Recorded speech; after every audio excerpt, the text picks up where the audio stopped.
காலையிலே 10 மணிக்கு பெரம்பலூர் சட்டமன்ற தொகுதியிலே கிட்டத்தட்ட 1000 நபர்களுக்கு இந்த ஆணைகளை வழங்கிவிட்டு இப்பொழுது அவரது தொகுதியான குன்னம் தொகுதியிலே இந்த ஆணைகளை வழங்குவதற்கு இந்த போக்குவரத்து துறை அமைச்சர் அவர்கள் வந்திருக்கிறார்கள். அவரை பற்றி சொல்ல வேண்டுமென்றால் குன்னத்துடைய வளர்ச்சி என்றென்றும் கண்ணுங்கருமாக பார்ப்பதிலே அவர் மிகச்சிறந்த ஒரு சட்டமன்ற உறுப்பினராகவும் மிகச்சிறந்த போக்குவரத்து துறை அமைச்சராகவும் செயல்பட்டு வருகிறார்.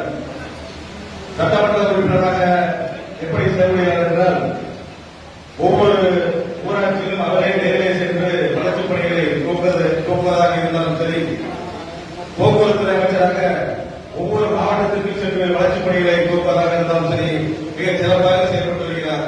எனக்கு கூட சற்று பொறாமைதான். அவர் இந்த தொகுதியிலே செய்யக்கூடிய வளர்ச்சிப் பணிகள் எல்லாம் பார்க்கும் பொழுது எனது தொகுதி வளர்ச்சிப் பணிகள் மிகவும் குறைவாக தான் செய்கிறோமோ என்ற நோக்கினாலும் அவர் மிகச்சிறந்த வளர்ச்சியை ஏற்படுத்த வேண்டும் என்று பெரம்பலூர் மாவட்டத்தை வளர்ச்சியடைய செய்ததை மிகச்சிறந்த ஒரு அமைச்சராக செயல்பட்டுக் கொண்டிருக்கிறார் இல்லை. எனவே எனது தொகுதிக்கும் அதேபோல இந்த குன்னம் தொகுதிக்கும் சேர்ந்த மிகச்சிறந்த ஒரு பல்வேறு வளர்ச்சி திட்ட பணிகளை செய்து வருகிறார்.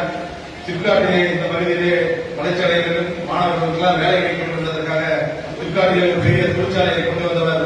அவருக்கு அதிக பங்கு இருக்கிறது. இந்த தொகுதிக்கும் ஒரு சிப்காட் வர இருக்கிறது என்பதை மகிழ்ச்சியான செய்தியை தெரிவித்துக் கொண்டு இங்கே ஆணைகள் கிடைக்கின்ற அத்தனை பேருக்கும் வீடுகள் கிடைக்கின்ற அத்தனை பேரும் மகிழ்ச்சியாக இருக்கிறீர்கள். அதேபோல வீடுகள் கிடைக்காதவர்கள் கவலைப்பட வேண்டாம்.